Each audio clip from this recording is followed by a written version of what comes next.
আওয়ামী লীগ সরকারের পতনের পর হাওয়া হয়ে গেছেন দলটির শীর্ষ পর্যায়ের সব নেতাকর্মী। কয়েকজন প্রভাবশালী মন্ত্রী প্রতিমন্ত্রী আটক হয়েছেন, আর বেশিরভাগই দেশের বাইরে চলে গেছেন বলে গুঞ্জন রয়েছে। তবে সামাজিক যোগাযোগ মাধ্যমে ব্যাপক সক্রিয় টানা 15 বছর ক্ষমতায় থাকার পর সদ্য বিদায়ী আওয়ামী লীগ দিনে রাতে মিলে ডজনখানেক স্ট্যাটাস আর ভিডিও আপলোড করে যাচ্ছেন ইউনূস সরকারের বিরুদ্ধে। তুলে ধরা হচ্ছে তাদের নেতা কর্মীদের ওপর কিভাবে চালানো হচ্ছে নির্যাতন। এবার দেশবাসীর উদ্দেশ্যে বিবৃতি দিয়ে কঠোর বার্তা দিয়েছে আওয়ামী লীগ। ওই বিবৃতিতে এক পর্যায়ে প্রয়োজনে আরেকটি যুদ্ধ হবে, স্বাধীনতা রক্ষার যুদ্ধ, এমন ঘোষণাও দেওয়া হয়েছে।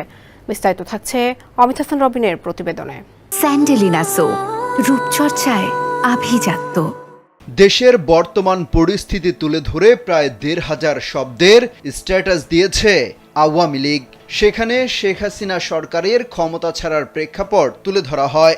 বলা হয়, আপনারা সবই জানেন, সবই দেখেছেন, এখন হয়তো সবকিছু অনুধাবনও করতে পারছেন।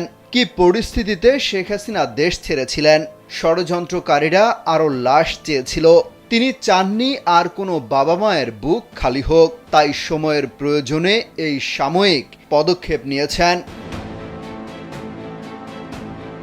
তুলে ধরা হয় সম্প্রতি ডক্টর ইউনূসের যুক্তরাষ্ট্র সফর ইস্যুও।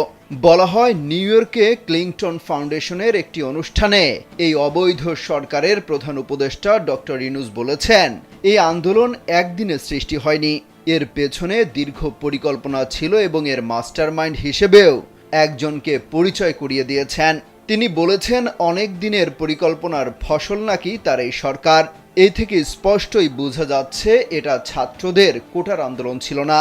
তাই সকল দাবি মেনে নেয়ার পরও তারা পরিকল্পিতভাবে সারা দেশে অরাজকতা চালিয়েছে।